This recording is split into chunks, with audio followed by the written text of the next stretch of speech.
Nama Saburai Jua mungkin masih terdengar asing bagi sebagian orang. Banyak yang bertanya di mana letak Kabupaten Saburai Jua. Kabupaten Saburai Jua berada di Nusa Tenggara Timur, sebuah pulau kecil yang terpisahkan oleh lautan dari ibu kota provinsi NTT di Kupang.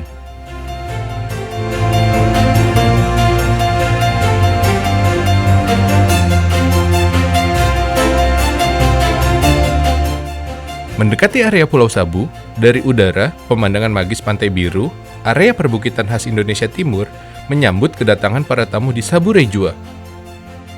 Selamat selamat pagi pemirsa GPR TV. Dari Sabang sampai Merauke, dari Miangas sampai dengan Saburai Jua. Saya Eva Mita akan mengajak Anda untuk menjelajahi pesona alam yang ada di Saburai Jua. Yuk kita jelajahi bersama.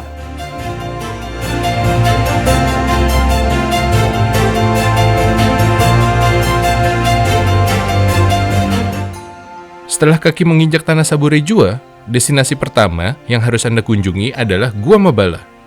Gua Mabala merupakan destinasi wisata yang belum banyak didatangi wisatawan saat ke Saburai Jua. Terletak di Desa Emau, Gua Mabala kurang lebih berjarak 11 km dari pusat kota Seba. Anda bisa menggunakan motor atau mobil menuju Gua Mabala.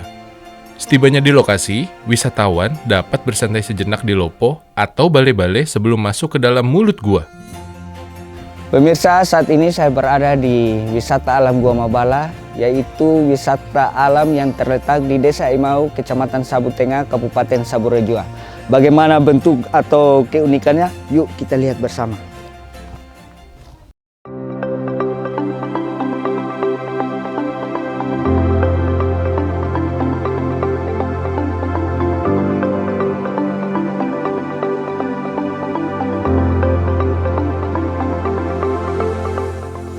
Setelah turun ke dalam perut gua, mata akan dibawa menjelajah pemandangan magis lorong-lorong Gua Mabala, di mana siraman cahaya matahari masuk dari celah-celah lubang dan jatuh begitu presisi menerangi setengah bagian gua. Untuk melihat siraman cahaya matahari yang artistik di Gua Mabala, Anda harus tiba di Gua Mabala tepat jam 11 siang. Di jam 11, cahaya matahari akan jatuh tegak lurus tepat di atas batu putih. Fenomena ini serasa menawarkan wisatawan sensasi pengalaman mandi cahaya. Walau belum banyak beredar foto dan video siraman cahaya Gua Mabala di media sosial, wisatawan selalu menantikan momen ini untuk diabadikan di jejaring sosial. Pemandangan eksotis ini hanya bertahan selama beberapa menit sebelum cahaya matahari bergeser ke dinding gua. Tidak hanya cahaya matahari presisi yang menjadi daya pikat Gua Mabala, akar-akar pohon beringin besar yang tumbuh lebat menjulur dari permukaan ke dalam gua dan stalagmit putih besar juga menguatkan daya pikat Gua Mabala. Dengan pemandangan magis ini, tidak heran jika para wisatawan rela datang dari jauh hanya untuk melihat keindahan Gua Mabala. Kalau ke Gua Mabala, saya penasaran sama cahaya yang masuk ke dalam gua itu, dan ketika saya lihat beberapa foto yang ada di media sosial, hal itu yang membuat saya tertarik dan penasaran hingga sampai di Gua Mabala saat ini. Dia pun keindahannya, ada sinar masuk ke dalam gua dengan dinding-dindingnya bagus.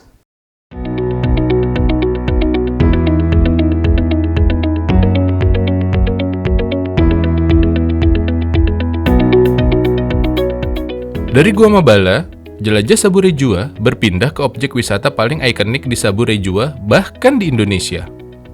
Objek wisata satu ini begitu ikonik di Saburai Jua, karena di muka bumi ini tidak banyak bukit yang memiliki ragam gradiasi warna. Di Indonesia, pemandangan itu hanya ada di Kelabamaja. Kelabamaja merupakan area perbukitan kars yang spektakuler dengan gradasi 4 warna. Bukit Kelabamaja ada di lokasi berbeda dengan Gua Mabala, sehingga dibutuhkan perjalanan 1 jam berkendara dari Gua Mabala ke Kelabamaja. Tidak perlu khawatir, akses jalan ke Kelabamaja sudah teraspal sepenuhnya, sehingga wisatawan tak perlu lagi bersusah payah menuju lokasi. Perjalanan 1 jam pun akan terasa singkat. Selamat datang di tempat wisata paling ikonik di Saburai Jua, Kelabamaja. Tempat ini pernah memenangkan Anugerah Pesona Indonesia dalam kategori Surga Tersembunyi Terpopuler 2020. Pemandangan ini terbentuk secara alami. Untuk melihat lebih dekatnya, mari ikuti saya. Secara kontur geologis, Kelaba Maja berada di ngarai perbukitan Desa Wadumedi, Kecamatan Haumahera, Sabu Barat. Struktur tebing Kelaba Maja terlihat seperti pilar-pilar yang menyembul, berlekuk-lekuk, dan mengerucut. Pada dimensi horizontal, batu Kelaba Maja memiliki gradasi warna yang artistik yaitu kelabu, merah marun, putih, dan coklat. Pada musim hujan, warna putih akan berubah menjadi kebiruan yang mempercantik tampilan Kelaba Maja. Di antara jajaran pilar-pilar tebing yang megah dan besar, mata akan terhenti pada keunikan jajaran batu keseimbangan. Batu keseimbangan berupa batu besar yang berpijak kokoh pada pilar-pilar bukit. Masyarakat setempat meyakini 3 batu paling besar yang hampir sejajar melambangkan ayah, ibu, dan anak. Lalu, di bagian tengah pilar batu keseimbangan, terdapat batu yang dalam upacara adat dijadikan altar persembahan oleh masyarakat setempat pada waktu-waktu tertentu.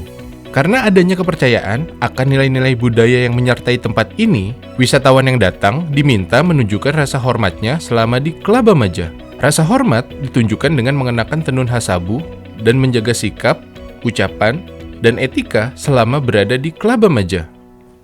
Nama Kelaba Maja sendiri diambil dari bahasa Sabu, dengan kelaba yang artinya tanah abu, dan Maja yang merupakan nama dewa dalam kepercayaan leluhur masyarakat Sabu Raijua yaitu Jingitiu. Kelaba Maja naik pamor sebagai primadona baru wisata NTT saat namanya mulai terpublikasi di media dan jejaring sosial setelah juara pertama di Anugerah Pesona Indonesia tahun 2018 dalam kategori Surga Tersembunyi Terpopuler.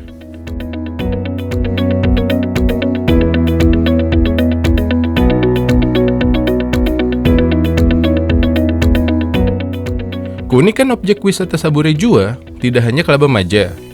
Bergeser ke timur, ada objek wisata unik dan bersejarah.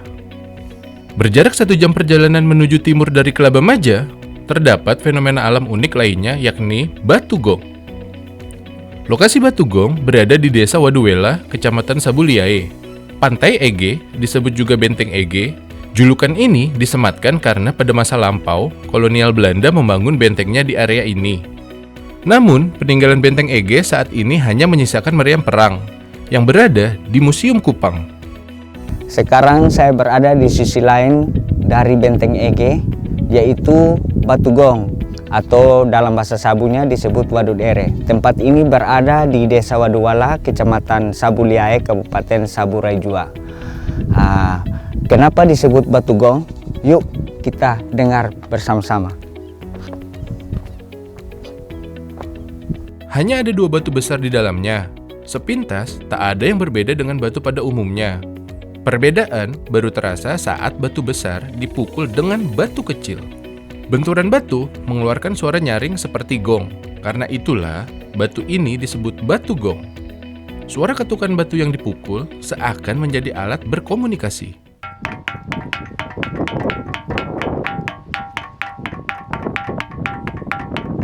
Bunyi gong seakan memanggil masyarakat sekitar untuk datang dan ikut memukul batu. Semakin ramai batu diketuk, maka suara yang dihasilkan lebih berirama. Belum ada penjelasan logis dari fenomena batu alam gong ini, karena tidak ada rongga pada batu yang memungkinkan batu mengeluarkan suara. Dari Batu Gong, sebelum menuju ke desa adat Namata, saya akan mengajak Anda singgah di salah satu keluarga pembuat gula sabu tradisional dari pohon lontar. Selain panorama alam yang istimewa, Sabu Raijua juga dikenal sebagai Kabupaten Seribu Lontar. Bagi masyarakat Sabu Raijua, keberadaan pohon lontar sangat spesial. Pohon lontar sejak lama telah memberikan nafas kehidupan dan menjaga lumbung pangan masyarakat Sabu Raijua di musim kemarau panjang yang bisa lebih dari 6 bulan. Masyarakat Sabu Raijua menyantap pohon lontar dengan memanfaatkan air nira yang tersembunyi di tangkai panjang pohon lontar. Menurut Mama Nalena Raba, sang pembuat gula sabu tradisional, pohon lontar dengan maya yang mekar dan berjatuhan menandakan nira di pohon siap disadap. Pengumpulan air nira diambil dari beberapa batang pohon lontar menggunakan ngapi due dan ditampung ke dalam haba due. Dari haba due, air nira disaring ke kebihan due. Penyaringan diperlukan untuk memastikan tidak ada kotoran atau nektar bunga yang ikut tercampur saat gula dimasak nanti atau saat diminum. Air nira yang telah disaring kini siap dimasak menjadi gula. Air nira yang tersaring dituang ke dalam wajan besar, kemudian kayu-kayu kering yang dikumpulkan dibakar tepat di atas wajan. Kayu yang terbakar memanaskan wajan dan membuat nira dalam wajan mendidih. Telah berbuih, nira diaduk sesekali hingga mengental dan berwarna kecoklatan. Dibutuhkan waktu hampir 3 jam untuk mengentalkan nira menjadi gula. Bagi Mama Nalena Raba, membuat gula sabu ini telah ia lakoni selama puluhan tahun. Dari gula sabulah, dirinya dan keluarga bisa bertahan hidup. Masyarakat Sabu mengkonsumsi gula sabu dengan cara sederhana, seperti dimakan dengan buah, dicampur ke teh atau kopi, ataupun digado begitu saja. Gula sabu dapat disimpan dalam waktu cukup lama. Semakin lama disimpan, warna gula akan berubah menjadi hitam seperti kecap. Selain tenun, gula sabu menjadi oleh-oleh yang banyak dibeli wisatawan saat ke Sabu Rejua.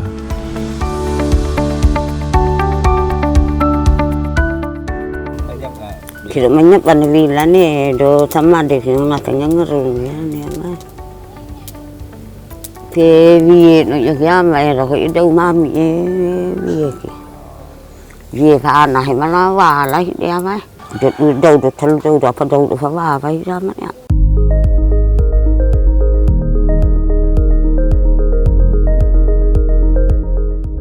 Dari tempat Mama Nalena Raba, perjalanan berlanjut ke salah satu desa adat tertua di Sabu Rejua, yaitu Desa Namata.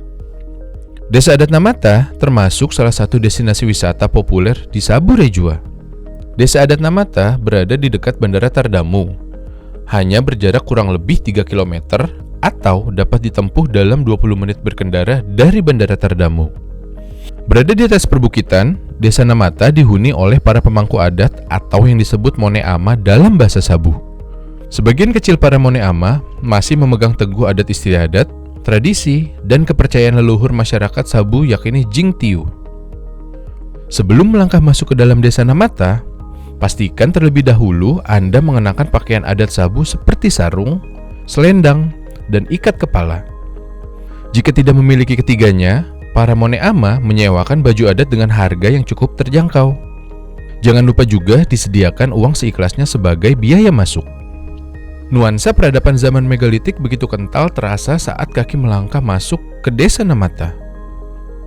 Suasana megalitik seakan menyambut para tamu yang tiba di Desa Namata. Batu-batu itu diyakini para Mone Ama datang dari berbagai penjuru Sabu dan berdiam diri di desa itu. Para Mone Ama meyakini setiap batu memiliki kekuatan supranatural dari para leluhur, sehingga para tamu dilarang menyentuh atau menaiki batu demi menghindari hal-hal buruk yang terjadi. Selain batu-batu, terdapat pula rumah-rumah adat yang jumlahnya tidak berkurang ataupun bertambah. Para Mone Ama secara turun-menurun mendiami rumah-rumah adat tersebut. Kelestarian budaya Desa Namata mengantarkan Desa Adat Namata menjadi objek wisata kedua di Sabu Rejua yang mendapat penghargaan Anugerah Pesona Indonesia untuk kategori Kampung Adat terpopuler tahun 2021.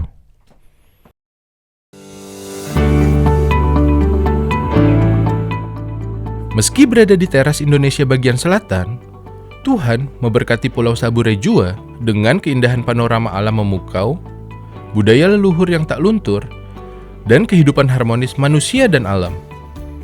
Dari Mata Lensa, kami merekam perjalanan panjang menuju Sabu Rejua. Dari Mata Lensa juga, kami menyajikan eksotisme, alam, dan budaya Sabu Rejua. Liburan di Indonesia, ingat Sabu Rejua. Sampai jumpa.